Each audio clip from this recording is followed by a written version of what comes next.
Bonjour tout le monde, j'espère que vous allez bien. J'ai décidé de faire une petite vidéo de réaction à ma vidéo sur l'IA, parce que le but était de lancer une discussion, donc j'aimerais bien revenir sur certaines des réponses qui m'ont été envoyées à la dernière vidéo, pour montrer que c'était vraiment l'idée de lancer un dialogue et qu'on puisse échanger un petit peu sur certains points. C'est en plus pratique pour moi parce que à l'heure actuelle je suis en train de monter la prochaine grosse vidéo écrite de la chaîne qui fera à peu près 45 minutes, 50 minutes. C'est sur un animé japonais des années 90. C'est la première fois que je fais un truc écrit sur une série sur la chaîne, donc voilà, je suis en plein montage dedans et du coup j'ai besoin de faire des vidéos qui prennent un petit peu moins de temps. Donc il n'y aura pas énormément de montage dans cette vidéo, il y aura probablement très peu d'images. Vous pouvez l'écouter en mode podcast, comme si vous étiez sur Spotify ou un truc dans ce genre-là, parce que vraiment ce sera quasiment que de l'oral, des réponses à des réponses qui m'ont été envoyées.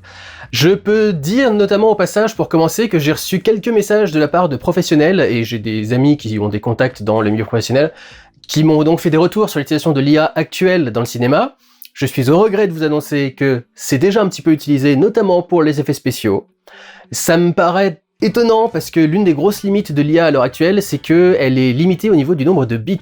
Je ne parle pas ici de création de films porno en IA, je parle de profondeur de couleur. La profondeur de couleur, elle est en 8 bits dans la plupart des vidéos. Cette vidéo est en 8 bits, les vidéos que vous avez sur des Blu-ray HD est en 8 bits également. Mais le cinéma est en 10, voire 12 bits de profondeur de couleur. La profondeur de couleur, ce que ça change, c'est, vous savez, quand vous avez un dégradé de bleu dans le ciel, par exemple, vous pouvez voir, si vous n'avez pas assez de bits de couleur, une sorte de palier de graduation entre les différents niveaux de bleu, par exemple, du ciel. Et plus vous avez de bits, plus ce dégradé va s'estomper. Petite astuce, ce dégradé peut s'estomper très facilement en 8 bits avec un peu de grain. Et donc, justement, il y a certains films qui ont déjà commencé à utiliser l'IA pour des effets spéciaux, notamment. Et je suis surpris puisque donc ça n'a pas la qualité de couleur qui est nécessaire pour un contenu professionnel. Et donc je vous dirais que si vous allez voir certains films et que vous voyez un plan qui d'un seul coup est très très granuleux et qui semble être un plan d'effets spéciaux, c'est pas impossible que ce soit un plan qui a été généré par IA et qu'on ait rajouté du grain au-dessus pour essayer de passer le truc. C'est une supposition totale, hein, je n'ai aucune preuve de ce que je suis en train de dire ici. Ça m'a pas été rapporté par les personnes dont je suis en train de parler, qui d'ailleurs n'avaient pas d'exemple de plan précis à me donner, donc c'est pas du tout un truc qu'on m'a rapporté, c'est une supposition personnelle. Si vous voyez un plan qui est très granuleux, il y a peut-être anguille sous roche. Pas forcément, parce que le grain existe naturellement dans l'image de cinéma, notamment en pellicule, mais même dans les caméras numériques. Mais si vous voyez du grain qui est très prononcé sur un plan, ça peut être louche. Ça pourrait être un truc un peu louche. Je suis du coup en mesure de dire que les plans faits par IA coûtent beaucoup moins cher que des plans traditionnels, on va dire. Ça se chiffre à 4 ou 5 chiffres, et pas très très loin dans les 5 chiffres, par exemple, pour donner un ordre d'idée sans non plus divulguer quoi que ce soit. Donc clairement ça coûte beaucoup moins cher que les plans CGI habituels. Cela dit, dans les milieux professionnels, c'est toujours géré par des gens qui savent faire autre chose que de la génération d'IA. Ils prennent jamais des gens qui ne savent faire que de la génération d'IA, ils prennent des gens qui savent aussi retravailler une image, qui savent aussi faire de l'infographie, qui savent faire de la 3D, qui savent faire tout un tas de petits trucs en plus, parce que l'IA n'est pas encore assez bonne pour faire un truc où on la laisse juste toute seule et le plan qu'il fait est bon et on peut directement le mettre dans le film, quoi. Il y a souvent des trucs à corriger. Donc du coup voilà, pour un petit bilan à l'heure actuelle de l'invasion de l'IA dans le cinéma, c'est utilisé en effet dans certains trucs, mais c'est encore très très limité. On m'a parlé de 2 films, notamment actuellement en salle. Non, l'un n'est plus en salle, mais l'autre est encore en salle, qui utilisent effectivement un plan en IA. Un deuxième point que je vais aborder, et dont certains partisans de l'IA ont beaucoup parlé, c'est la démocratisation du coup de l'accès à la réalisation de films pour le grand public et des gens qui n'ont pas forcément les moyens de faire des films.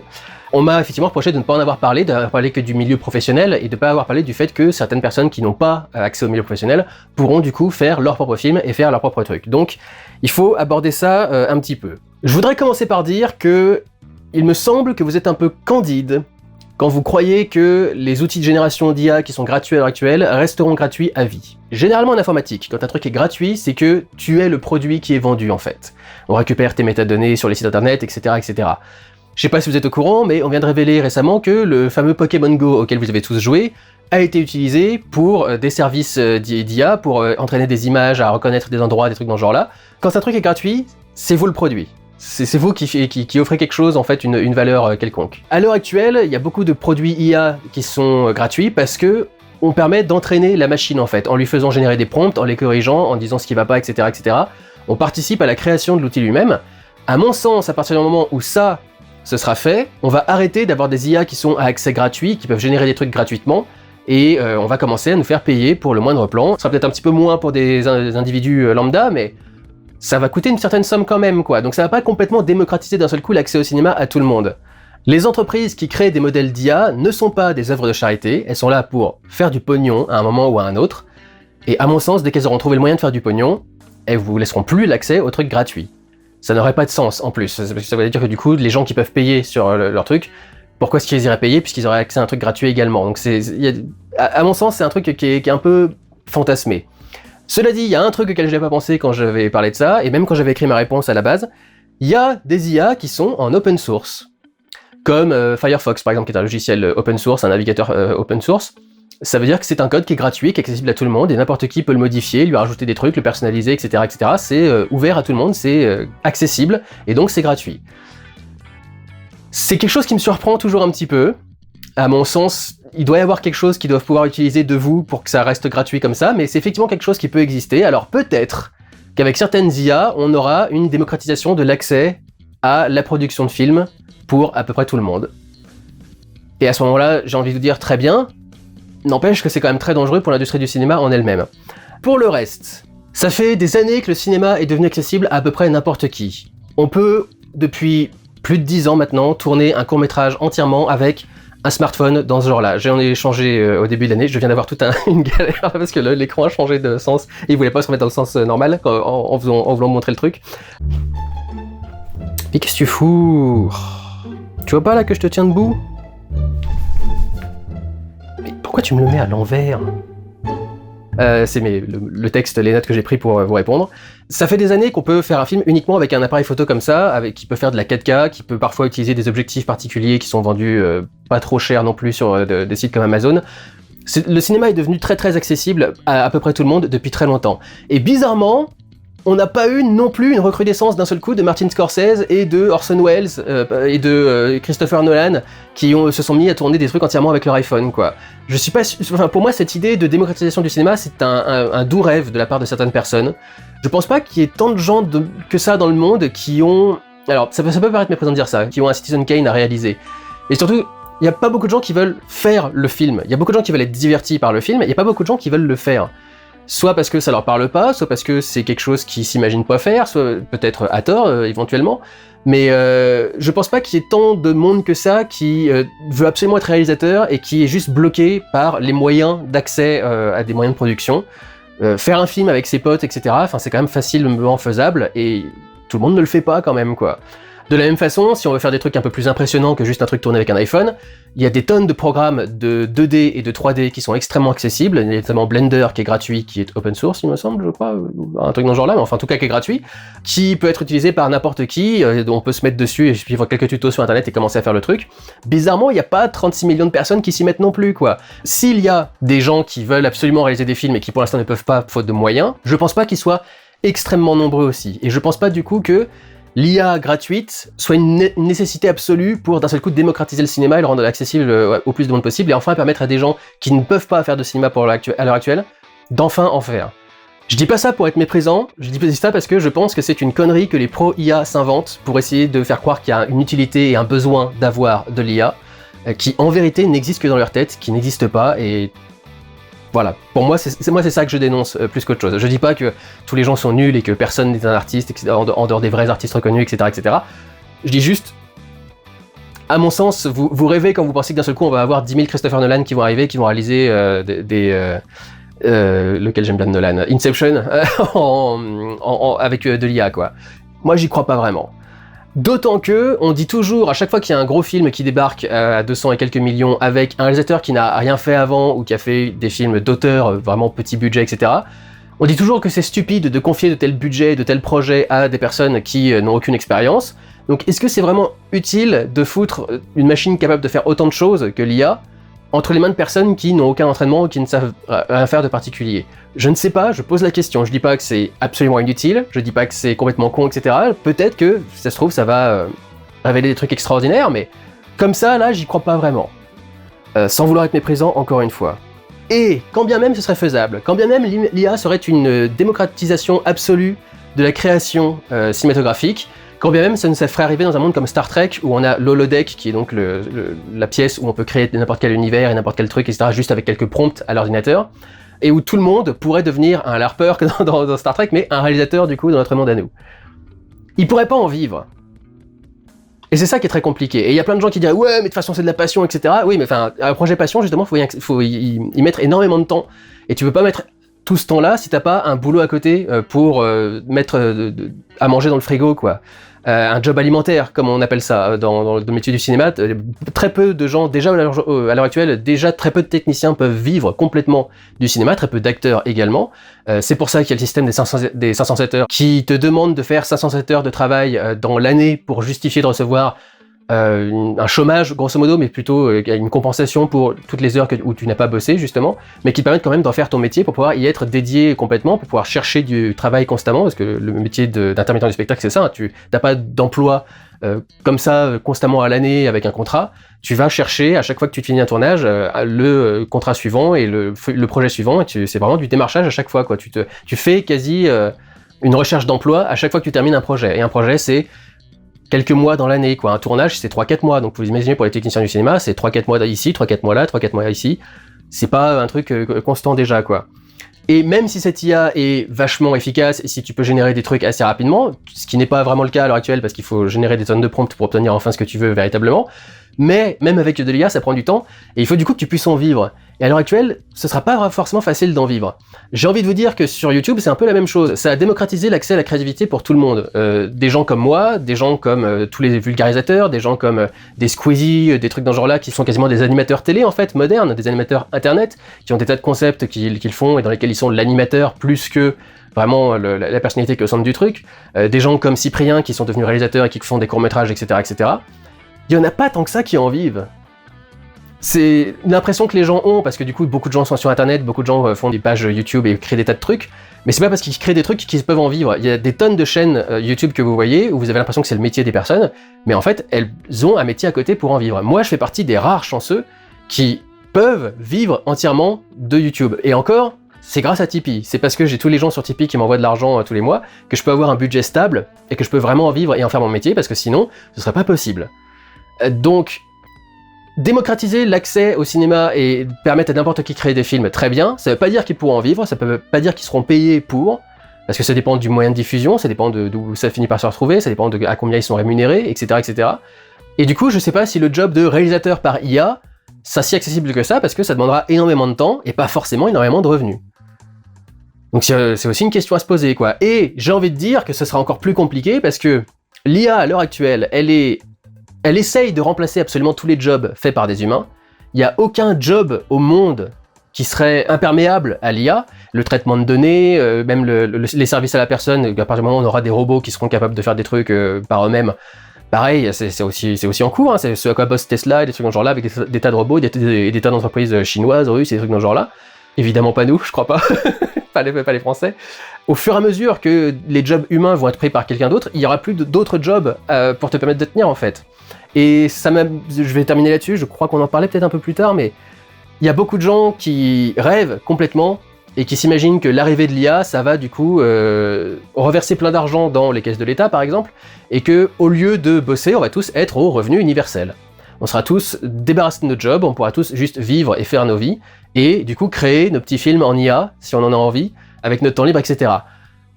Je pense que vous rêvez beaucoup. Parce qu'on est quand même dans un monde, à l'heure actuelle, extrêmement capitaliste. Quelqu'un va en profiter à un moment ou à un autre, et je pense pas qu'ils se mettent d'un seul coup à jeter de l'argent par les fenêtres pour les gens, les petites gens qui sont en bas, et qui sont juste dans la merde. Est-ce que vous avez déjà vu des dystopies de science-fiction quand même? Est-ce que vous avez vu des Blade Runner et des trucs dans ce genre-là? Des trucs où t'as un monde... Est-ce que vous avez vu Elysium? Avec les riches qui vivent dans un cercle au-dessus de la Terre, une station spatiale, et les pauvres qui sont en bas, qui sont dans la merde, qui n'ont rien à faire, qui se démerdent avec des déchets, et qui n'ont pas de boulot, qui n'ont pas de machin, qui n'ont pas de revenus. À mon avis, c'est plus vers ça qu'on se dirige que vers l'utopie à la Star Trek, si vous voulez. Vu l'état du monde actuel, et surtout vu les personnes qui sont derrière ce genre d'entreprise. Parce que l'humain, c'est pas vraiment leur fort, aux gens qui sont derrière les entreprises d'IA, en règle générale. Ça, c'était voilà, une grosse introduction sur tout un tas de trucs qu'on m'a rétorqué par rapport à l'arrivée de l'IA. Un dernier petit truc peut-être, on m'a beaucoup envoyé un lien vers un reportage qui est passé sur France Télévisions il y a peu de temps, qui s'appelle « Les sacrifiés de l'IA », qui montre que beaucoup de ces prompts d'IA et beaucoup de ces reconnaissances d'images et trucs dans ce genre-là passent en fait par des petites mains dans beaucoup de pays pauvres, dans lesquels ils sont payés une misère, mais plus que dans d'autres jobs. Et il y a tout un tas de personnes qui sont exploitées du coup comme ça pour la technologie de l'IA, pour entraîner l'IA, pour lui donner les réponses et pour valider certaines réponses, etc., etc. C'est aussi un truc important à noter, c'est que l'IA n'est pas totalement indépendante de l'humain et souvent on l'exploite. Donc ça aussi, c'est quelque chose qui est à prendre en compte par rapport à l'utilisation de l'IA. C'est pas un truc qui est tout à fait clean moralement. Et donc j'ai quelques petits trucs qui m'ont été postés par certaines personnes en particulier auxquels je voudrais répondre. Il y a un Jay Parrott sur Twitter qui m'a répondu « Tout ce qui compte, c'est que ça coûte moins cher ». C'est la seule chose qui comptera pour l'adoption de l'IA, en fait. Non, il y a autre chose qui compte pour l'adoption de l'IA. Est-ce que c'est copyrightable ou pas? Parce que si c'est pas copyrightable, personne ne va l'utiliser. À l'heure actuelle, les images générées par IA ne peuvent pas être copyrightées parce que seuls les individus réels peuvent copyrighter une œuvre. Il y a une affaire qui a failli être montée devant la Cour suprême des États-Unis et ils l'ont refusé au final de faire cette affaire. Et je crois qu'il y a eu des affaires vraiment judiciaires qui ont été résolues en disant non, vous pouvez pas demander un copyright sur un truc qui a été généré par une machine. Donc il y a ça aussi qui est à voir. Ça peut se régler. Parmi les problèmes de l'IA, c'est les trucs les plus réglables du monde avec une bonne dose de thunes et les bonnes personnes aux bons endroits. C'est faisable de dire que l'IA c'est copyrightable par la personne qui fait le truc. Mais voilà, c'est toujours un problème qu'il y a à l'heure actuelle, et c'est le genre de choses sur lesquelles on peut agir en tant qu'individu, on peut pousser nos politiques à ne pas voter ce genre de trucs. Furion Heart sur Twitter également m'a répondu un petit truc en particulier sur la qualité de l'IA, parce que tout le monde dit que la qualité de l'IA va ne faire qu'augmenter, augmenter, devenir de plus en plus réaliste. Il dit, il y a quand même un parallèle qu'on peut faire avec les IA textuelles par exemple. À l'heure actuelle, les IA textuelles sont de moins en moins précises et de moins en moins ont des résultats de moins en moins valides. Parce qu'elles s'entraînent avec des textes générés par IA qui sont pas forcément bons, parce qu'il faut nourrir la machine, il faut mettre toujours du texte et des exemples pour nourrir l'algorithme d'entraînement de l'IA. Et à mesure qu'elle se nourrit avec des textes qui sont faux, elle donne des résultats qui sont faux. Il y a aussi le fait que certaines IA sont entraînées, notamment textuelles là pour le coup, sont entraînées toujours pour caresser l'utilisateur dans le sens du poil, pour qu'il revienne utiliser l'IA du coup évidemment. Et du coup, elle va répondre des conneries juste pour satisfaire l'utilisateur qui va lui avoir demandé de répondre une connerie en fait. Moi, c'est un truc que j'ai pas trop expérimenté jusque-là. J'utilise un tout petit peu Grok par moment pour faire des petits trucs. Notamment là, je suis donc sur un montage avec une série, donc il y a 200 épisodes. Au lieu de chercher moi-même dans la liste d'épisodes tous les résumés de tous les trucs pour essayer de trouver l'extrait que je cherche, ou de me passer tous les épisodes les uns après les autres, je vais voir Grok et je lui dis dans quel épisode il se passe ça. Il fait la recherche, il m'envoie le truc, j'ai plus qu'à checker. Et 50% du temps, c'est faux d'ailleurs. Je suis obligé de checker dans un autre épisode pour trouver le truc parce qu'il s'est gouré. Mais voilà, les IA vont pas forcément aller que en s'améliorant. C'est pas forcément une pente ascendante. Et je crois qu'il y a certains experts de l'IA notamment qui disent que les modèles IA actuels vont droit dans le mur parce qu'ils sont pas pensés correctement. Ils sont pas pensés d'une façon qui fait qu'ils vont devenir de plus en plus précis et bons. Ils sont pensés d'une façon qui fait qu'ils vont se dégrader au fur et à mesure. Donc voilà. Matt MRT 5560 sur YouTube. Alors sur YouTube, ils ont rajouté des chiffres à la fin de tous les pseudos parce qu'apparemment il y a des problèmes. Vous voyez, c'est pour ça que je m'appelle Durandal 1 notamment. Parce qu'il y a une époque où il y a beaucoup de pseudos qui se ressemblaient et il fallait rajouter un 1 derrière. Et il m'a envoyé que l'IA pourrait être utilisée dans les utilisations possibles pour adapter les films à la consommation des spectateurs. Par exemple, il y a des IA qui pourraient être utilisées pour recadrer en vertical des films qui sont tournés à l'horizontale, pour résumer des films en prenant uniquement les meilleurs moments, les meilleures scènes, les meilleurs trucs dans ce genre-là et fournir ça uniquement à la personne qui regarde. Il y a par exemple, je sais plus qui disait ça, il y a pas longtemps, un réalisateur qui disait qu'il était dans un avion et il avait vu quelqu'un passer en accéléré entre les différentes scènes d'action du film. Il y avait une scène d'action, ensuite il accélérait pour voir la scène d'action suivante, ensuite il accélérait pour la scène, etc., etc. C'est quelque chose aussi qui pourrait se faire avec l'IA, qui serait pas terrible. On pourrait également ajouter des filtres, vous savez comme le filtre par exemple qui rend tout comme si c'était dessiné par le studio Ghibli. J'ai toujours l'habitude de dire Ghibli, je suis en train d'essayer de m'habituer à dire Ghibli parce que c'est comme ça que ça se prononce en japonais. Effectivement, il y a des gens qui n'aiment que les animés par exemple et qui pourraient demander convertis-moi tel film en animé parce que je veux le voir en animé. Et c'est quelque chose que pourrait faire l'IA aussi. C'est parmi les utilisations possibles de l'IA, il y a des trucs par rapport à des films déjà existants qui pourraient être réadaptés autrement. Un petit point bonus qu'il voulait rajouter dans la vidéo qui a été faite précédemment. Noli KS sur Twitter et YouTube m'a répondu que l'IA était déjà utilisée pour générer des images historiques dans des documentaires, et c'est pas faux du tout, parce que c'est un truc que j'ai beaucoup vu revenir. Je crois qu'il y a un professionnel notamment, un directeur de la photo qui a bossé sur un documentaire, et qui m'a dit que dans son documentaire, il y avait des scènes de reconstitution historique qui avaient été générées par IA plutôt que d'être tournées avec des acteurs, parce que du coup ça coûtait moins cher. C'est quelque chose que je trouve fondamentalement amoral et pas bon, parce que beaucoup de gens vont croire que c'est des images réelles, déjà, parce qu'il y a beaucoup de gens qui sont peu informés sur ce qu'ils regardent, et comme ils voient un documentaire, ils pensent que c'est quelque chose qui va t'informer, ils vont penser que l'image qu'ils voient, c'est un vrai truc. Il faut que ce soit signalé systématiquement. Je sais pas si c'est une loi à l'heure actuelle, je dis, il faut que ce soit signalé. Quand tu fais de la reconstitution historique dans des documentaires ou des reportages télé, généralement tu mets image de reconstitution au-dessus, quelque part, pour montrer que c'est pas vraiment ce qui s'est passé. Et je pense qu'il faut qu'on mette systématiquement image générée par IA, ce genre de truc, parce que sinon on va se retrouver avec des gens qui vont être persuadés que on a filmé, je sais pas, la guerre avec la Prussie en 1880 et quelques, là, qui a eu quelques années avant la Première Guerre mondiale, qui vont voir des images comme ça et qui vont croire que c'est des images réelles qui ont été tournées à une époque où les frères Lumière avaient même pas encore inventé le cinématographe, quoi. Donc c'est très dangereux, mais c'est effectivement le cas, ça existe déjà. Le documentaire d'ailleurs dont je vous ai parlé, Les Sacrifiés de l'IA, a dû signaler dans son truc aucune image n'a été générée par IA dans ce documentaire, parce que ça commence à se faire du coup maintenant. Et je trouve ça très bizarre et très amoral et très dangereux et très risqué effectivement pour beaucoup de choses. Deeplight 1417, pas loin de 1418 d'ailleurs, je viens de parler de la Première Guerre mondiale, voulait rajouter du coup par rapport à ce que j'avais dit sur l'IA est toujours une moyenne qui va au plus probable, et ce n'est pas faux. Il y a des gens qui m'ont rétorqué qu'il y a un paramètre en particulier sur l'IA qui va pouvoir inclure une certaine dose d'aléatoire dans le rendu, ce qui va permettre, avec le même prompt, d'avoir des rendus un petit peu différents. Déjà, le même prompt va déjà te faire des rendus différents, mais il y a effectivement une certaine dose de chaos, on va dire entre guillemets, mais parce que c'est calculé mathématiquement, mais il y a une certaine dose de chaos. Je crois qu'en IA, on appelle ça la température, cette notion d'aléatoire, comme ça. C'est la température du rendu de ton prompt fait que tu peux avoir des résultats un peu différents. Reste que généralement, dans ce différent, c'est toujours une moyenne ou du plus probable. C'est pas forcément toujours exactement identique, mais c'est toujours exactement la même idée, et c'est toujours une moyenne, un agrégat de plusieurs entrées qui ont été faites dans l'IA pour qu'elle puisse générer ensuite ces différents rendus avec les différents prompts. Et donc oui, ça reste une moyenne ou le plus probable, comme le dit Deeplight du coup. Ensuite, il y a Nesdarf qui m'a dit sur YouTube, on nous promet que l'IA est pour libérer l'humain et lui permettre de s'épanouir, mais si on nous vole ce dans quoi l'humain peut s'épanouir, c'est-à-dire l'art, la créativité, la musique, etc., qu'est-ce qu'il nous reste à faire ?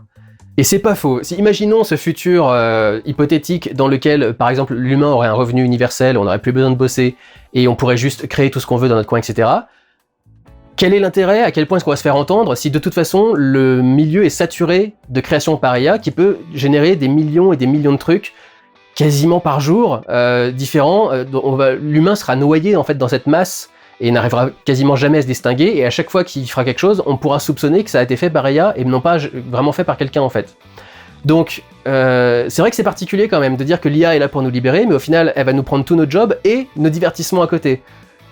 Donc il nous reste quoi à faire en fait ? C'est ça aussi qui est très particulier avec cette façon de vouloir que l'IA absolument débarque et nous dire c'est fait, c'est réglé, il faut juste gérer maintenant quoi. Et Valigomu également me faisait une réflexion sur YouTube qui disait si ça coûte moins cher de générer par IA, qui va accepter de payer le même prix qu'avant ? Parce qu'on paye pour quoi à ce moment-là ? Et c'est pas faux du tout.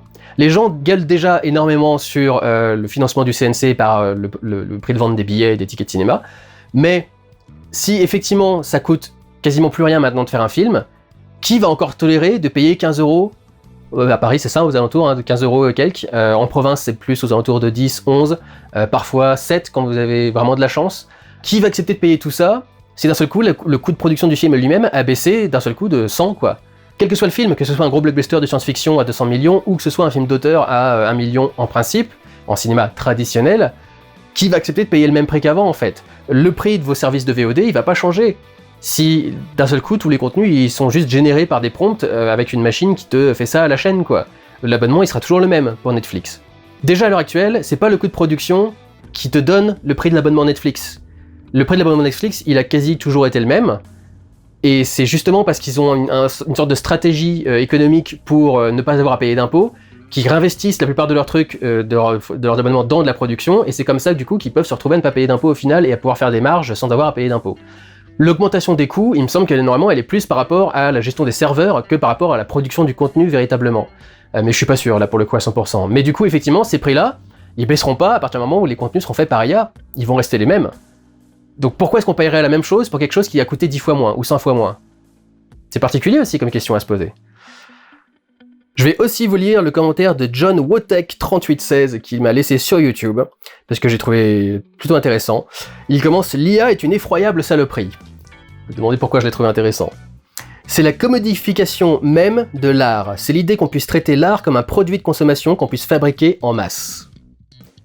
C'est tout à fait vrai. C'est ne s'intéresser qu'à une question de ratio de temps, de coût et de produit final, une mentalité purement corporatiste qui ne voit la réalité que par le biais du tableur Excel. Complètement en accord avec ce que je dis dans la vidéo. Pire encore, c'est la délégation de l'intelligence humaine à une machine. C'est pas pour rien que l'IA est en train de devenir un véritable fléau dans les milieux scolaires. Alors ça, je sais pas du tout à quel point c'est utilisé effectivement dans le milieu scolaire, l'IA. J'ai quelqu'un qui est prof, je crois, qui m'a envoyé ça par rapport à l'IA, qui m'a dit « J'attends impatiemment de voir comment une IA va se débrouiller avec un enfant qui a un trouble de l'attention, par exemple. Comment est-ce que la machine va s'adapter à des personnes comme ça ?» Effectivement, c'est une bonne question. La deuxième partie est plus clash. Donc je vais pas dire que je la soutiens à 100%, mais je dirais au moins à 50%.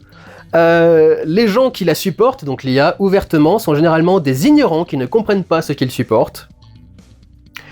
Ceux qui le comprennent réellement et continuent de supporter la technologie sont des cyniques qui ne voient que le profit qu'ils peuvent obtenir, ou des frustrés incompétents ou sans talent qui pensent avoir trouvé le moyen d'obtenir leur revanche sur le monde. J'irai pas complètement à fond dans tout ce que tu dis là sur la fin, mais il y a une part de vérité absolument certaine là-dedans. Si ce n'est pas le cas pour tout le monde, c'est le cas pour une bonne partie des personnes qui soutiennent l'IA. Après, la question de savoir est-ce qu'ils sont frustrés à juste titre ou parce que la vie a été injuste avec eux, ça c'est une autre question. Mais effectivement, dans toutes ces défenses de l'IA, il y a à la fois de l'incompréhension de ce qu'on est en train de vendre, à la fois un côté effectivement méprisant et dédaigneux par rapport à l'artistique, à l'humain. Il y a un côté ne penser qu'au profit, etc. Ça c'est principalement pour la production notamment, pour les gens qui seront dans la production. Et puis il y a ce côté effectivement revanchard sur le monde parce que quelqu'un dont les choses n'ont pas fonctionné. D'ailleurs, quelqu'un m'a envoyé un message en me disant qu'il avait essayé de faire des courts-métrages à une époque et il avait trouvé le milieu très dédaigneux, fermé sur lui, etc. Et du coup, il avait été un peu dégoûté et il était parti faire autre chose, son autre boulot, son boulot alimentaire. Et il me disait qu'il avait recommencé à faire des films avec de l'IA récemment et qu'il trouvait ça beaucoup mieux, etc., etc. Et je me suis dit, oui, mais est-ce que les gens regardent tes films? Est-ce qu'ils regardent ce que tu as créé? Est-ce que tu as plus de succès grâce à l'IA? Ou est-ce que tu as toujours la même indifférence de la part des gens? Peu importe que ce soit produit par de l'IA ou pas en fait. Il n'a pas vraiment répondu à cette question-là, et c'est un peu la question que je me pose, quoi. Oui, c'est très bien que ça démocratise le truc, mais est-ce que ça a vraiment changé la façon dont les gens perçoivent ce que tu crées en fait? C'est pas forcément sûr. Et puis enfin, alors il y a eu une très grosse réponse de SCOW Kléber, et je sais pas si je vais vous faire toutes les parties, mais je vais au moins vous en faire quelques-unes, parce que lui, du coup, c'est un gros partisan de l'IA, et il m'a donné pas mal de trucs auxquels je pourrais effectivement répondre. Alors le message est quand même très très long, ça fait 3 pages là, sur ce que j'ai. Bon, je vais peut-être sélectionner un petit peu. Il me dit déjà que dans l'ensemble, ma vidéo est un plaidoyer anti-IA, et je ne le nie pas du tout. C'était totalement le but de la vidéo. Moi, j'ai une opinion par rapport au truc. Après, je voulais lancer une conversation avec vous, voir ce que vous en pensez. En majorité, vous avez l'air d'être contre. Je suis très heureux, ça me rassure énormément que vous soyez en majorité contre l'utilisation de l'IA. Mais effectivement, je ne cache absolument pas à aucun moment que ce soit que je suis contre l'utilisation de l'IA. Il y a un moment où je dis très clairement, même si l'IA faisait un truc parfait, j'en voudrais pas. Je veux que ce soit un humain qui fait le contenu artistique que je regarde. Je veux pas que ce soit généré par une machine. Moi, je suis pour l'IA qui simplifie le travail des gens, donc les outils d'IA. L'IA qui génère tout toute seule, pour moi ça remplace totalement le système de production du truc et ça remplace tout un processus qui, à mon sens, est essentiel à la création d'une œuvre d'art. Vous pouvez ne pas être d'accord, mais à mon sens on est en train de perdre quelque chose de très important et de plus subtil que ce que peut gérer l'algorithme d'une IA. Il me dit, tu dis que l'art est une expression de l'humain, mais il est communément admis aujourd'hui que des chimpanzés et d'autres primates s'approchant de l'homme peuvent réaliser des formes d'art. Non. À ce que j'en sache, hein, non. Il y a peut-être quelques animaux qui peuvent utiliser des outils à certains moments, peut-être certains qui vont peindre ou faire des trucs, mais on ne considère pas encore ça vraiment comme de l'art. Il y a des trucs avec des chimpanzés qui peuvent peindre, par exemple, dans certains zoos, dans certains trucs, où on leur apprend le langage également. C'est une preuve que justement, il faut une certaine dose d'esprit et de conscience de soi pour faire de l'art. Si ça prouve quelque chose, c'est qu'il faut quelque chose de vivant pour créer de l'art. Il faut pas quelque chose de mathématique et d'algorithmique. C'est ça aussi qu'il faut retenir de ce truc-là. Et je crois que quelqu'un m'avait répondu cette histoire à la con, parce qu'il y avait un moment où il y a un photographe qui a laissé un chimpanzé utiliser son appareil photo, et le chimpanzé a appuyé sur le bon bouton au bon moment pour prendre une photo de lui, etc. Et on a vendu ça à un moment comme étant de l'art, mais non, c'est juste un hasard en fait. Ce serait comme dire qu'un oiseau qui se pose devant un truc avec un détecteur de mouvement serait créateur de la photo qu'il vient de prendre. Non, c'est l'humain qui a créé le truc, c'est celui qui a préparé l'appareil photo pour qu'il puisse prendre la photo dans les bonnes conditions, etc., etc., qui a mis la bonne optique sur le truc, qui a su faire toutes les démarches pour arriver à la création de l'art, en fait. Et donc il propose que l'IA pourrait avoir une qualité artistique à cause de ce qu'il vient de dire juste avant, là, par rapport aux animaux. Et il faisait justement toute une comparaison avec les photographes, en disant... un photographe, il a rien fait de particulier, c'est pas comme un peintre qui a appris comment appliquer les couches, appliquer les machins, etc. Et tu fais non, c'est qu'en fait, tu n'étais juste pas conscient de comment est-ce qu'on fait de l'art avec un appareil photo, en fait. Déjà, il y a effectivement, il en parlait d'ailleurs à un moment, le fait de prendre la photo sous un angle particulier, de juste la décision de prendre la photo à tel ou tel moment, le fait d'être là et de chercher le moment à prendre en photo également, c'est un truc aussi qui est très important. Une connaissance notamment technique de l'appareil, il faut savoir comment régler ton appareil, sur quel ISO régler ton appareil pour pouvoir prendre la photo dans les meilleures conditions possibles pour que ça rende bien. Si tu veux jouer avec les ombres par exemple, quel ISO il faut que tu utilises pour avoir le contraste que tu veux. Et ça à la limite, on pourrait éventuellement, à mon sens c'est une exagération, mais on pourrait éventuellement rapprocher ça du fait d'écrire un prompt correct pour avoir l'image que tu veux. Le point sur lequel j'ai insisté dans ma réponse, c'est le fait de pouvoir corriger en fait. Ton prompt peut te donner 12 000 variations du plan que tu veux, mais à chaque fois que tu vas vouloir corriger un petit élément particulier de ton plan, si tu es sur une IA générative, attention, je parle de l'IA générative, il va régénérer l'image entière. Certaines personnes m'ont rétorqué, pas lui, mais d'autres personnes m'ont rétorqué dans d'autres trucs, que certaines IA peuvent corriger des éléments précis de l'image. Mais généralement, c'est plutôt en 2D que sur une image en mouvement, et c'est certains outils spécifiques qui ont pour fonction spécifique de corriger des trucs dans l'image. C'est pas l'IA générative avec laquelle tu fais ton truc. Alors, du coup, effectivement, ça fait toute une palette d'outils d'IA différentes qui peuvent te permettre au final d'avoir exactement ce que tu veux. Par exemple, changer le costume d'un acteur, changer l'acteur lui-même, etc., etc., tout en gardant le reste, les mouvements, etc., etc. Mais c'est des applications précises qui font ces modifications-là. C'est pas l'IA générative tout court où tu génères un prompt et ça te crée ton film entièrement. Quand tu as ce genre d'IA-là, si tu veux corriger un détail, il va re-rendre l'image entière. Peut-être qu'elle va grosso modo se rapprocher de ce qu'il a fait avant, si ton prompt est très précis, ou si tu as par exemple des indications visuelles que tu as envoyées et fournies à ton outil d'IA pour lui dire quoi générer, mais il va régénérer l'image entière jusque-là, et c'est justement le gros problème qu'il y a à l'heure actuelle dans l'utilisation professionnelle de l'IA, c'est que quand tu lui demandes de juste modifier un truc particulier, elle va régénérer tout le truc, elle va pas juste corriger le petit détail que tu veux corriger. Ça, c'est aussi un truc qui est spécifique à l'humain et à l'artiste en règle générale. Ton photographe, quand il va faire une photo, il apprend pas forcément la bonne du premier coup, donc il va peut-être en prendre une deuxième, il va peut-être essayer de changer un truc dans le décor, il va essayer de... Quand on parle de cinéma, il va changer les indications qu'il va donner à l'acteur, à la lumière, au chef machinot qui déplace la caméra et tout dans ce genre-là, au caméraman. Il y a tout un tas de trucs qui impliquent le contrôle précis de l'image par le réalisateur. Même si justement dans ce contrôle précis, il y a aussi une part de chaos qui donne le côté humain, mais de base, il y a aussi cette capacité de pouvoir juste changer le détail que tu veux, quoi. Si tu veux changer un détail sur un costume particulier, tu peux le changer, spécifiquement. Avec l'IA, pour l'instant, c'est encore très compliqué. Et donc, à l'heure actuelle, le seul mérite de l'artiste IA, c'est de dire je veux tel plan, et de swiper, en fait. Comme sur une application de rencontre, il swipe gauche ou droite, pour dire ça me plaît, ça me plaît pas, ça me plaît, ça me plaît pas, etc. Et c'est son seul mérite, en fait. Il dit juste je veux ça, et on lui donne ça, et il dit ça me plaît ou pas. Pour moi, il n'y a pas beaucoup de mérite artistique là-dedans. C'est comme si t'étais un producteur dans un bureau qui dit à un artiste « Dessine-moi un hibou ». Et juste laisser les artistes te proposer 36 000 rendus différents jusqu'à ce que tu en trouves un qui ressemble à peu près à ce que tu avais vraiment en tête. J'appelle pas ça un boulot artistique. Même les artistes qui ont des assistants qui font des trucs pour eux, j'ai même des De Vinci par exemple qui avaient des peintres dans leurs écoles de peinture et tout ça, qui les aidaient à peindre certains tableaux et des trucs dans le genre, il leur a quand même donné des indications précises pour avoir exactement ce qu'il voulait. Généralement c'est ses techniques à lui qu'il leur a appris, etc. Ils leur ont pas juste dit fais un tableau qui représente ça sans aucune indication, quoi. Généralement il leur a fait un croquis, il leur a montré ce qu'il avait envie de faire, etc., etc. C'est déjà plus un travail artistique, c'est déjà plus partager une vision que juste faire un prompt et attendre que le PC te sorte exactement ce que tu avais en tête, quoi. Ou à peu près ce que tu avais en tête, parce que je suis même pas si on peut avoir exactement ce que tu avais en tête. Ensuite, au terme d'un autre paragraphe, il disait « Ce qui impressionne avant tout le spectateur, contrairement à ce que tu énonces, c'est pas le fait d'avoir un humain derrière le produit fini, mais le produit fini lui-même. » Et je lui dis « Mais en fait, c'est toute la question que je pose dans la vidéo, en fait. La question que je pose, c'est est-ce que, justement, ce qui importe pour vous, c'est qu'il y a un humain derrière cette image, ou est-ce qu'il y a que le rendu final qui compte, en fait ?» c'est au public de trancher, c'est au public de le dire. Pour l'instant, personne n'a la réponse. Et j'ai envie de dire qu'à l'heure actuelle, vu les tollés que ça crée quand l'IA est utilisée dans certains trucs, à mon sens, les gens sont plutôt contre le fait d'avoir un truc entièrement généré par IA et ils veulent qu'il y ait un humain derrière leur produit artistique.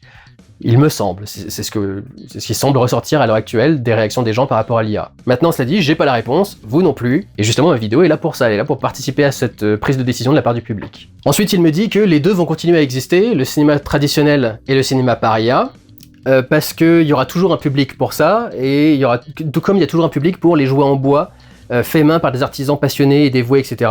Comme j'ai dit, si on peut faire un film en réduisant par 100 le budget, je vois pas qui va produire du film traditionnel, entre guillemets. À mon sens, la survie des deux, c'est côte à côte, c'est complètement fantasque. Mais j'aime bien qu'il me donne cet exemple du coup de l'artisan qui fait le jouet en bois, parce que y a eu besoin de passer à une production des jouets industriels, parce que la population a grandi de façon exponentielle et tu pouvais pas mettre un jouet entre les mains de tous les enfants juste avec des petits artisans de quartier en fait. Il a fallu industrialiser la production de jouets et la production de tout un tas de choses. Il n'y a pas besoin d'industrialiser la production de cinéma. C'est déjà un mélange entre un art et une industrie, le cinéma, mais à l'heure actuelle, ça fonctionne très bien et il n'y a pas besoin de tout remplacer, si ce n'est pour arrêter de payer des gens, en fait. C'est vraiment le truc, quoi. Faire des effets spéciaux par IA, ça coûte moins cher parce que t'as pas à payer les équipes de 1000 personnes en Inde qui font le détourage et le tracking de certains trucs ou des trucs dans ce genre-là, enfin toutes les tâches que les studios principaux répartissent à d'autres petits studios dans le monde, qui d'ailleurs déjà sont en train de crever et sont aux abois. Il y a toute une économie des effets spéciaux qui est assez terrible, parce qu'en gros c'est des enchères au plus offrant en fait. C'est les studios mettent en compétition différentes boîtes de 3D, et c'est celle qui va le produire pour le plus vite et le moins cher qui a le truc, et dans les contrats c'est inclus que s'ils dépassent leur date, c'est à leurs frais. Donc s'ils mettent plus de temps pour rendre les effets spéciaux que ce qu'ils ont dit, c'est eux qui vont payer. C'est comme ça que tu te retrouves avec des boîtes qui sont récompensées aux Oscars pour un travail de ouf sur tel ou tel film qui a fait des millions et des millions d'entrées, et pourtant la boîte se casse la gueule. Parce qu'ils ont été en dépassement sur certains trucs par rapport au contrat qu'ils avaient fait, et du coup c'est sorti de leur poche, et ils n'avaient pas de quoi payer de leur poche. Donc déjà à l'heure aujourd'hui, on exploite tous les techniciens des effets spéciaux par exemple. Il n'y a pas besoin en plus de complètement détruire leur job et de retirer toute la création humaine derrière un truc, parce qu'on a un prompt qui est fait par IA et qui arrive à donner un résultat qui est grosso modo passable, quoi. Je veux dire, il n'y a même pas besoin de produire plus, parce que c'est aussi un des trucs de l'IA, c'est qu'elle peut produire plus rapidement, parce qu'on est déjà surchargé. Je sais pas si vous vous en rendez compte, hein, mais quand une série sort, on en parle pendant 3-4 jours après la sortie de la série quand elle est sortie en binge, on en parle de temps en temps un petit peu quand elle sort en hebdomadaire, et une fois que la série est sortie, c'est fini, on passe à autre chose, et tu reviens plus sur le truc qui est sorti quelques mois avant en fait. On a déjà un cycle de production qui est tellement accéléré qu'on n'a même plus le temps de vraiment parler et discuter de ce qui est produit et de ce qui sort. Donc on n'a pas besoin d'accélérer encore plus la production du cinéma à ce niveau-là, quoi. C'est vraiment tel que ça fonctionne à l'heure actuelle, le cinéma, c'est très bien, il faudrait juste justement qu'on paye mieux les gens. Et au lieu de vouloir mieux payer les gens qui bossent dans le truc, ils veulent supprimer les boulots de tout le monde pour ne plus avoir à payer personne. Excusez-moi, mais je vois pas la nécessité de faire ça d'un point de vue humain en tout cas, d'un point de vue moral, d'un point de vue économique complètement, évidemment, surtout avec un point de vue très cynique et capitaliste, de tech bro, mais d'un point de vue humain, non, je vois pas l'intérêt, quoi. Il m'a sorti aussi à un moment que donc, le public en général s'en fout de comment est fabriquée la saucisse, en gros, on va dire, ce qui me semble pas tout à fait vrai, la plupart des gens s'intéressent quand même pas mal à ce genre de truc, mais en gros c'est une petite niche de gens très fans comme moi, comme les gros passionnés du cinéma qui s'intéressent à comment est-ce qu'on fabrique le film, et ce qu'il a coûté, etc., mais généralement les gens s'en foutent, et il dit surtout quand ils prennent conscience que leurs impôts et leurs taxes vont diminuer drastiquement à terme à la faveur d'un soutien moindre au secteur cinématographique. Donc c'est parmi le genre de personnes qui pensent que nos impôts ça va financer le cinéma. Ce qui est déjà un truc entièrement français, hein. Cette façon de financer le cinéma c'est entièrement français. Le CNC c'est un truc que les autres pays n'ont pas, que souvent ils nous envient d'ailleurs, parce que justement c'est un gros moyen de protection du cinéma plus indépendant et avec moins de budget. Ça ne vient pas de vos impôts, ça vient des ventes de tickets de cinéma, des ventes de supports physiques et d'une taxe sur les services de VOD. En un sens, on peut dire que ça vient de ce que vous payez, mais ça vient pas de ce que vous payez en impôts. Ça vient de ce que vous payez en taxes sur les prix de différents trucs en fait. Et comme je l'ai dit, rien n'indique que les prix en salle, que les prix de la VOD vont diminuer, et ce sera même encore pire de se dire nos taxes, non pas nos impôts, mais nos taxes, vont dans un truc qui n'a rien coûté à personne et qui n'aide à financer la vie de personne. C'est quand même particulier comme système de financement. Et dans le prolongement de ça, il fait une comparaison avec la musique, où il dit sur Spotify et Deezer, aujourd'hui c'est inondé de productions faites par IA. Il me conseille un article du Monde apparemment qui a été fait sur cette question, et il dit Deezer a produit une étude indiquant que 97% des auditeurs sont incapables de faire la différence entre une production musicale artisanale et une production musicale faite en tout ou partie par IA. et 39% des contenus sur Spotify ont été faits à partir de l'IA. Et je lui réponds, ça implique en fait que le seul moyen pour l'IA de vraiment fonctionner, c'est de tromper les gens en fait, de leur faire croire que c'est de la vraie musique alors que ça n'en est pas. Si tu indiques sur ces contenus qu'ils ont été générés par IA, je sais pas si les gens cliqueraient de la même façon sur le truc. Je vais vous dire un truc, qui sera peut-être un peu graveleux, mais tant pis. L'IA, j'en veux même pas dans mon porno. Il y a tout un tas de sites aujourd'hui où tu as accès à tout un tas de trucs, d'images et de vidéos, et parmi lesquels certaines sont générées par IA. À l'heure actuelle, je vous le dis clairement, je ne me suis jamais secoué le bâton devant un truc généré par IA. À chaque fois que je vois que c'est généré par IA, je refuse de cliquer dessus. Il y a un truc où juste tu veux ce qui a généré un humain, quoi. Même si parfois les trucs générés par IA sont plus jolis ou ont des styles un peu plus intéressants, etc., ou te proposent plus ce que tu cherchais, il y a un moment, non, je veux que ça ait été fait par un humain, ça me parle pas si ça a été fait par une machine. Jusque là, quoi. Jusque dans le porno. Si tu indiques que c'est pas fait par un humain, à mon sens, les gens vont forcément moins s'y intéresser. Après, c'est ce que moi je pense, j'en sais rien, j'ai pas la réponse définitive, j'ai pas fait des études non plus, mais je pense que si tu dis aux gens à chaque fois est-ce que vous voulez ce truc-là qui est fait par une IA ou ce truc-là qui est fait par un humain, je pense qu'ils prendront le truc fait par un humain à chaque fois. Faut voir, faut faire une étude, j'en sais rien, moi c'est ma conviction personnelle. Si tu as un gars qui achète une Rolex et que tu lui révèles un peu plus tard que c'est une fausse et que c'est une contrefaçon, à mon avis, le gars il va pas se dire bah je m'en fous, de toute façon j'ai ma Rolex, il va se dire ah bah merde, je me suis fait avoir en fait. Et c'est un truc aussi qui est très régulier. Je sais pas si vous avez fait aussi, vous voyez des images, des vidéos d'animaux notamment. Ça c'est beaucoup sur des trucs d'animaux, mais il y a beaucoup de trucs sur TikTok, sur Instagram, des trucs dans ce genre-là, ou avec des vidéos qui sont faites avec des contenus courts, où t'as un animal qui fait un petit truc un peu rigolo, où t'as un truc particulier qui se produit. Et tu te rends compte, après l'avoir vu 2-3 fois, que en fait il y a un truc qui va pas dans cette image, il y a un truc qui est particulier. Moi je l'avais vu sur une vidéo d'un petit chat qui sautait dans la neige et qui tombait au fond du truc. Et il levait la tête, et juste quand il levait la tête, il faisait une sorte de hatchoum, et d'un seul coup, il y avait toute une pelletée de neige qui volait. Et au bout d'un moment, je me suis rendu compte, mais en fait, il y a beaucoup de neige qui est soulevée dans le truc. Et oui, c'était fait par IA, en fait, au final. Et à chaque fois que t'as ça, tu te sens trahi.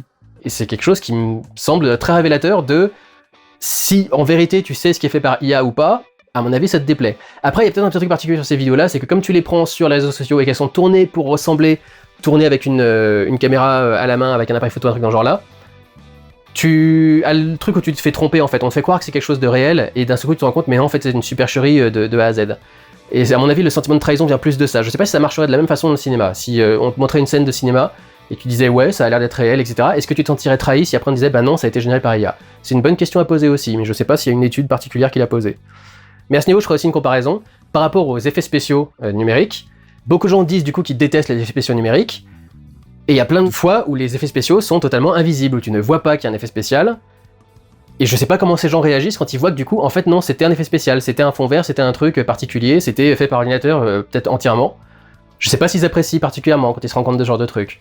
Pour moi, ce serait un peu la même chose avec l'IA. À partir du moment où tu le dis, à mon avis, les gens vont pas apprécier. Et je pense qu'on saura toujours si c'est fait ou pas par IA, parce que s'il y a un film qui sort et qu'aucun technicien du cinéma n'a bossé dessus, les gens vont quand même se dire, mais dis donc c'est bizarre, personne n'a bossé dessus sur ce truc, y a un truc qui est particulier quand même, et les gens le signaleront à un moment ou à un autre. Il y a un petit moment où il a essayé de déformer ce que je disais, il me dit le fait qu'un individu unique soit à l'origine d'un film par IA le rendra-t-il inintéressant? Tu sembles dire que la pluralité d'individus travaillant sur un film permet de le rendre plus intéressant.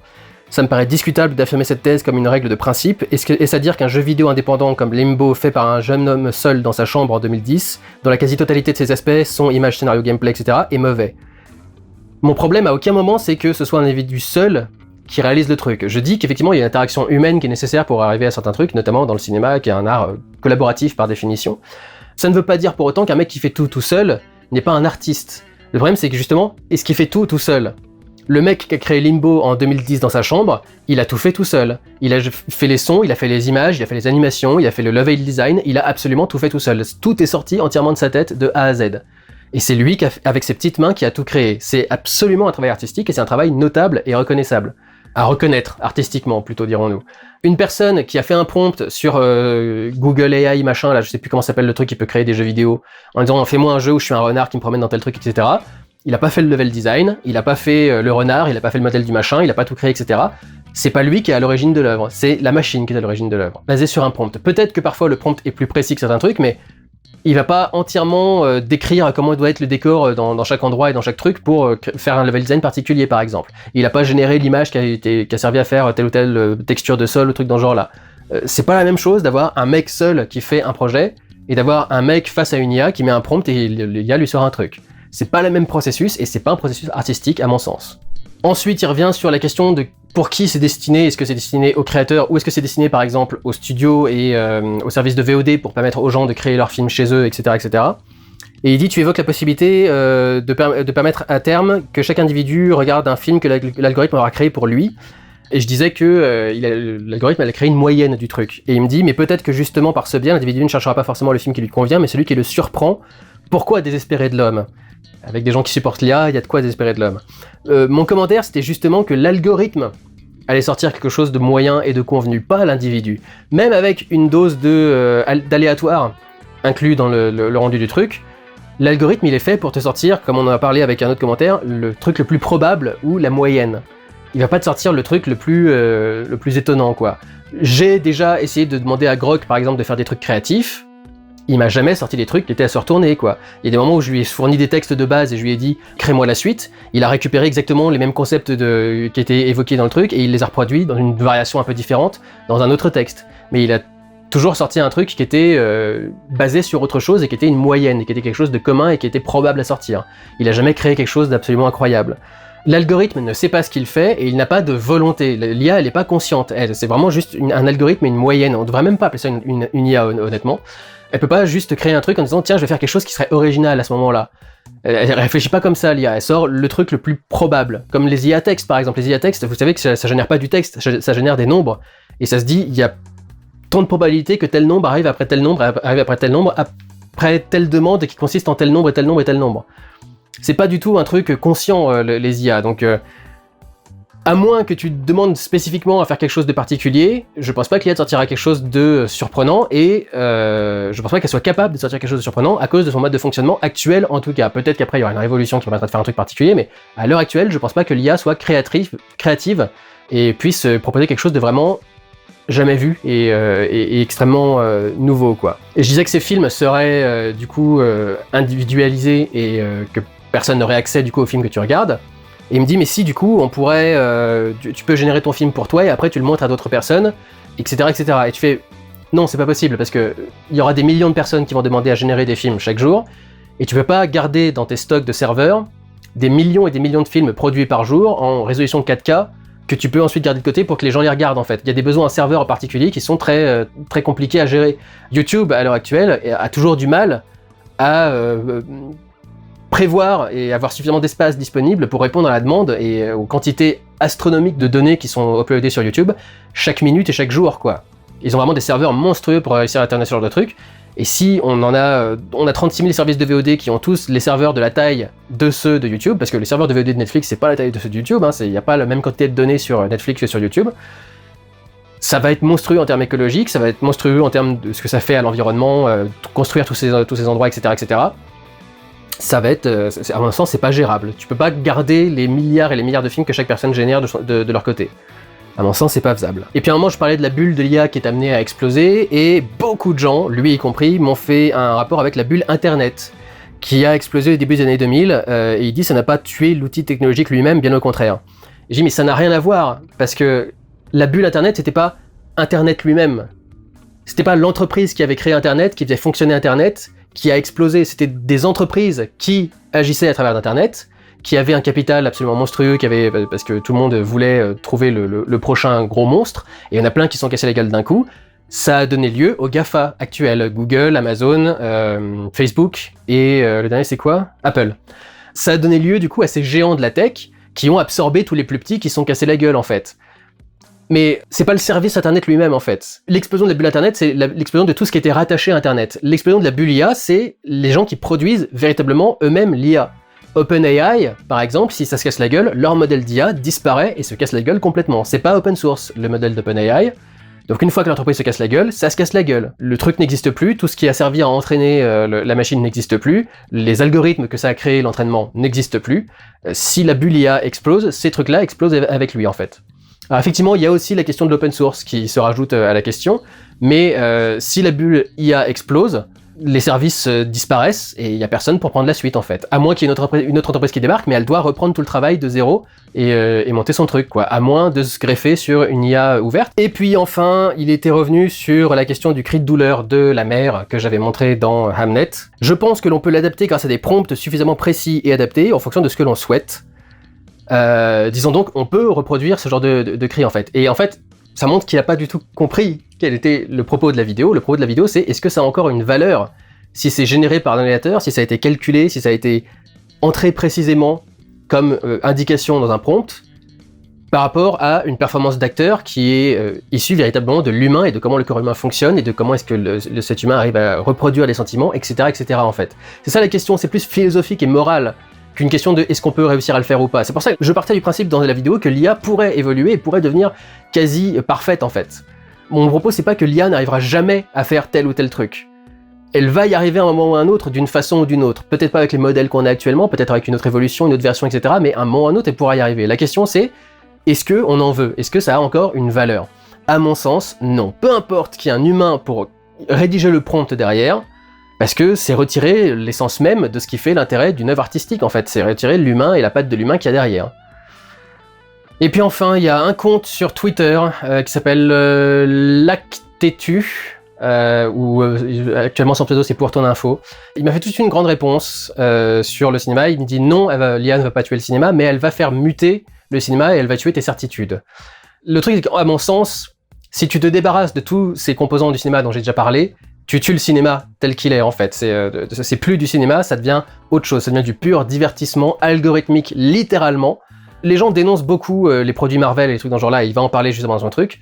La victoire de l'IA, ce serait la victoire justement de ces produits parfaitement lisses, parfaitement conformes et absolument pas notables en fait. Donc je vois pas en quoi ce serait souhaitable finalement de faire le truc comme ça. Mais donc, il m'a fait tout un texte en disant, alors en commençant par flatter mon ego, en disant que j'étais très bien, etc., etc. Et il me dit qu'en gros, je comprends pas la technologie, je comprends pas le truc, et je reste du coup campé sur des positions qui sont archaïques par rapport à une évolution technique, par rapport à tout un tas de trucs, etc., etc. Il commence par ce qu'il appelle le syndrome Luc-Julia et la physique du vase. Je ne sais pas qui est Luc-Julia auquel il fait référence, mais bon. Donc déjà, il dit que quand il m'a entendu dire qu'il fallait taguer chaque partie du corps humain pour que l'IA puisse faire une correction précise, il a beaucoup ri, il a soufflé du nez, parce que j'aurais une vision de l'IA qui est sur les balbutiements de l'apprentissage supervisé des années 2010. Une IA générative moderne ne fait pas un vulgaire collage de pixels volés sur Google Images, elle navigue ce qu'on appelle un espace latent multidimensionnel. Et pour faire simple, elle n'enregistre pas des images, mais elle code mathématiquement des concepts. Et en fait, c'est tout mon truc, justement. Mon problème, c'est est-ce qu'elle peut faire une modification précise sur un détail spécifique de l'image? Non, parce qu'elle ne sait pas identifier spécifiquement un truc de l'image. Comme tu dis, elle a un concept global de ce à quoi doit ressembler un humain, de ce à quoi doit ressembler un vase, un truc dans ce genre-là, et elle te sort un rendu. Si tu veux dire, je veux juste que tu changes la couleur des yeux de l'humain, elle va pas juste changer la couleur des yeux et garder tout le reste. Elle va régénérer tout le truc avec des yeux de la couleur que tu as demandé, et encore pas toujours, mais elle va te régénérer l'ensemble et elle ne va pas te corriger un truc spécifique dans l'image. Parce que c'est pas comme ça qu'elle fonctionne, elle sait pas spécifiquement ce qu'elle crée. L'IA ne sait pas ce qu'elle crée. Elle sait qu'elle te sort...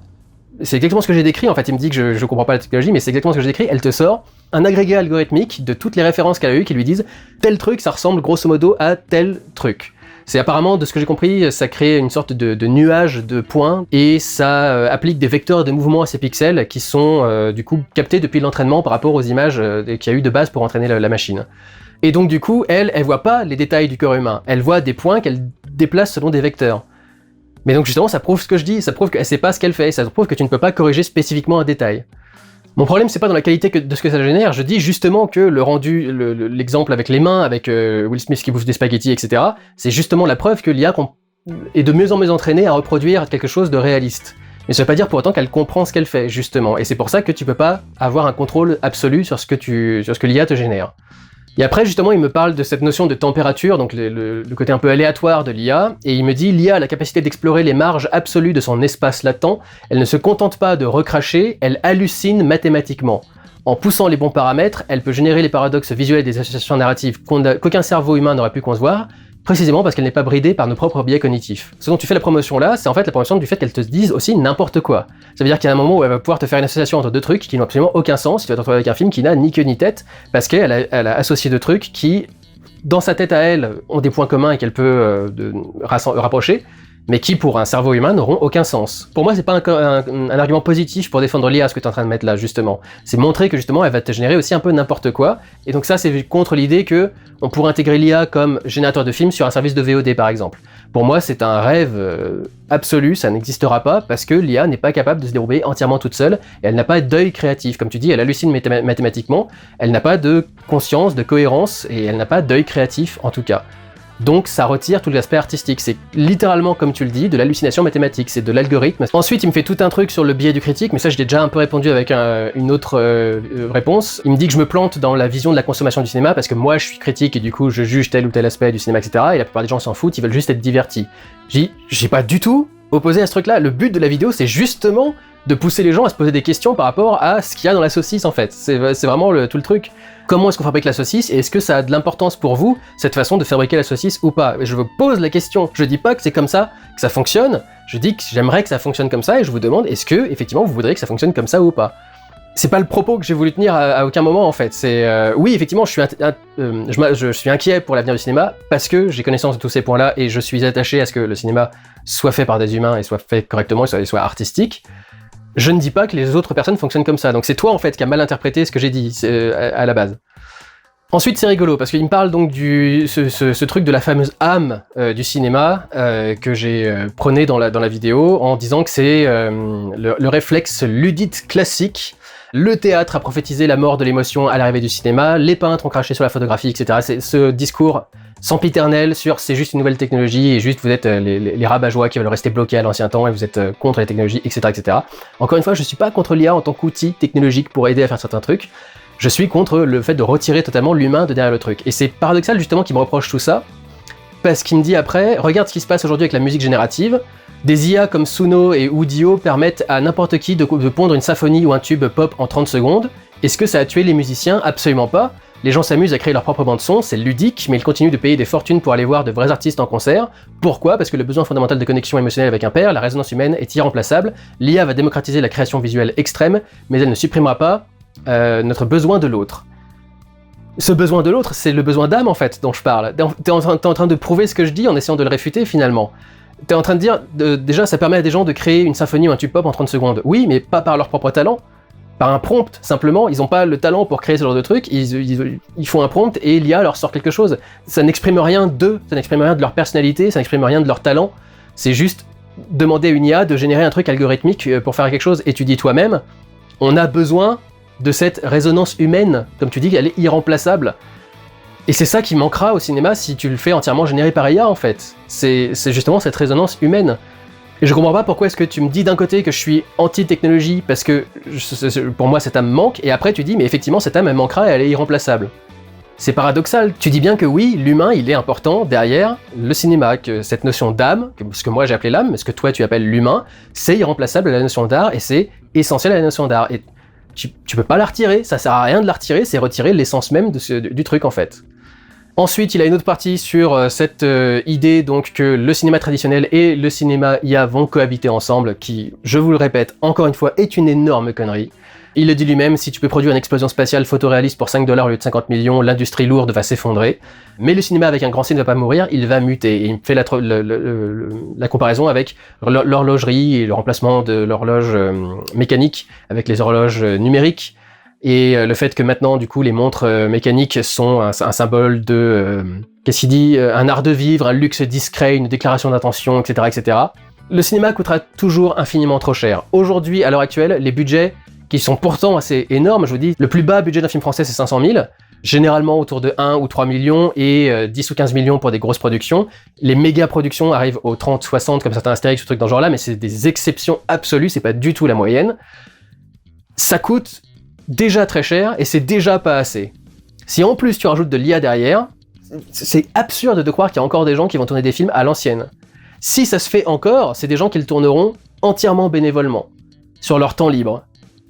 Ou parce qu'ils auront des mécènes particuliers ou un truc dans ce genre-là, mais ça n'existera plus. Si on a un truc qui permet de générer un film pour quelques milliers d'euros, ça n'existera plus le cinéma traditionnel. C'est fantasque de s'imaginer que les deux vont cohabiter. Et enfin, il termine avec la comparaison avec l'explosion de la bulle Internet par rapport à la bulle IA. Je suis déjà revenu dessus. Et le fait que le truc fataliste y est des pro-IA habituels. La réalité est têtue, les mathématiques sont implacables, refuser l'outil ne protégera pas de la vague. Si les personnes refusent l'outil, si les personnes refusent la machine, parce que je vous dis encore pour moi, l'IA générative, c'est pas un outil, c'est une machine. Si les gens la refusent, ça ne s'installera pas. Il y a des tonnes de technologies qui ont essayé de s'installer et qui ne se sont pas installées. La 3D aussi, par exemple, j'ai pas pensé, mais la 3D, c'est une technologie qu'on a essayé d'installer. Les gens n'en veulent pas, les gens trouvent ça inutile, les gens trouvent que ça sert à rien. Et du coup, ça s'installe pas. Et ça se casse la gueule, et il n'y a plus personne ne vend de télé 3D, même les personnes qui ont inventé le concept, plus personne n'en parle, quoi, parce que les gens n'ont pas voulu. Alors qu'en soi, oui, la 3D, c'est une technologie en plus, ça apporte quelque chose en plus au cinéma, etc. Mais les gens n'ont pas voulu parce que c'était trop casse-couille avec les lunettes, parce que c'était machin, parce que c'était ci, ou parce que simplement, sur le principe même, ils s'en foutent d'avoir une image en 3D et ils en veulent pas, quoi. Si on a le même comportement pour l'IA, et si on le fait savoir, à mon sens, il n'y a aucune fatalité à ce que tout soit remplacé par de l'IA. Et j'ai envie de dire, justement, parce que j'en ai parlé vite fait avec cette question de qui aura encore de l'argent pour acheter les trucs faits par IA, etc., etc. Il faudra que ça touche quel domaine pour qu'on commence vraiment à se retourner contre l'IA et à lutter contre, en fait. Je vais partir un petit peu, vous savez, le truc les tuniques brunes, je crois que ça s'appelle, cette histoire. D'abord, ils sont venus pour le voisin, et j'ai rien dit parce que j'étais pas le voisin. Ensuite, ils sont venus pour machin, parce que j'ai rien dit parce que j'étais pas machin. Et ensuite, ils sont venus pour moi, il y avait plus personne pour gueuler pour moi, en fait. Je vais faire la même chose avec l'IA, en fait. D'abord, ils vont venir pour le cinéma, et personne n'a gueulé parce que la plupart des gens passaient pas dans le cinéma, et en plus, le cinéma, c'est tous des cons de gauche, etc., et tout le bordel. Puis c'est des riches, et puis c'est des machins, etc. Donc, bien fait pour leur gueule. Et puis après, bah, ça viendra pour le traitement des données, par exemple, les gens qui bossent sur des ordinateurs, à juste traiter des données, rentrer des données, etc. Ça viendra pour eux, et puis personne ne parlera parce que oh, c'est con de banquiers, c'est con de mecs de l'économie, c'est con de mecs qui bossent dans des bureaux et tout le bordel. Et puis après, ça viendra pour les gens qui bossent dans les magasins de base, il y aura plus de caissières, il y aura que des caisses automatiques, et les gens ne gueuleront pas parce qu'ils seront pas caissiers, et etc., jusqu'à qu'au final, il reste plus aucun job, en fait. Je vous dis, l'IA, si vraiment on fait évoluer l'IA tel qu'on le pense aujourd'hui, si on pense que l'IA va devenir capable de faire absolument tout, si on pense que les robots dotés d'IA vont pouvoir du coup venir dans le monde et faire des trucs, aucun job ne sera exclu en fait. À un moment je me disais même les jobs manuels seront importants, par exemple avoir un plombier par exemple. Une fois que tu auras un robot qui saura comment tenir le tuyau et mettre l'écrou et tout le bordel, quel intérêt t'auras à avoir un plombier en fait ? Et même les plombiers, ça disparaîtra quand les jobs de service, par exemple, les services à la personne, les personnes qui sont dans les hôpitaux, les personnes qui sont, même les vendeurs dans des magasins qui sont là pour te conseiller, à partir du moment où tu pourras les remplacer par des robots qui sont formés avec des IA et des machins genre là, il y aura plus ton boulot non plus, quoi. Donc en fait, à quel moment on dit non en fait ? Et pour moi, il faut qu'on commence à dire non dès maintenant en fait. Déjà, ce qui est en train d'arriver maintenant, notamment au cinéma, parce que c'est le premier touché du coup par le truc, notre décision par rapport au cinéma indiquera notre décision et notre vision d'avenir pour les années à venir, quoi. Donc c'est maintenant qu'il faut réagir. C'est pas plus tard. Et je trouve ça très ironique que certains se prennent en défenseurs du peuple pour venir faire la promotion de l'IA en disant ça va démocratiser l'accès à tout et tout le bordel, etc. Mais voient pas ce problème-là. Vous voyez pas le souci à soutenir cette IA-là par rapport à tous ces gens que vous essayez de défendre qui n'ont pas accès à tout et aux moyens de faire le cinéma. Vous voyez pas le problème que ça va causer pour eux, pour leur vraie vie, pour leur boulot, pour tout le reste ? C'est particulier quand même. Et croire au revenu universel, franchement, c'est vraiment un doux rêve, quoi. Si vous pensez que les entreprises vont reverser tous les bénéfices qu'elles font pour leur propre gueule au petit peuple pour qu'il ait juste les moyens de s'acheter à manger ou un truc genre là, vous rêvez complètement. Vous rêvez. On verra bien, du coup, ce que l'avenir nous réserve, mais en tout cas, moi, je lutterai contre l'arrivée de l'IA au cinéma, et j'espère que vous me rejoindrez dans ce combat, et d'après vos réponses, a priori, vous êtes plutôt avec moi dans ce combat, donc tant mieux, ça rassure, mais faut vraiment lutter contre cette invasion de l'IA dans le cinéma. Voilà pour cette vidéo de réaction, qui est au final un peu plus longue même que la vidéo originale, mais c'est un peu le but, hein, répondre à plein de messages différents. Dites-moi ce que vous en avez pensé, et puis on se reverra peut-être pour une prochaine vidéo. J'ai 2 sujets en tête là à venir. Il y en a un que j'avais déjà avant, c'était sur les règles d'écriture de Netflix, qui ont été notamment abordées par Matt Damon et Ben Affleck quand ils ont sorti leur dernier film sur les trucs à répéter dans le scénario et tout le bordel. J'ai une vidéo que j'ai en tête là-dessus, potentiellement pas trop longue non plus. Et quelqu'un aussi m'a demandé si je pouvais faire une vidéo de réaction par rapport à toutes ces questions de formats de cinéma un peu différents, le IMAX, le 70 mm, le 65 mm, etc., etc. Est-ce que ça apporte quelque chose vraiment ou pas au cinéma? C'est un sujet que je trouve intéressant, donc si vous voyez d'autres sujets comme ça qui pourraient être sympas à aborder, dites-le moi.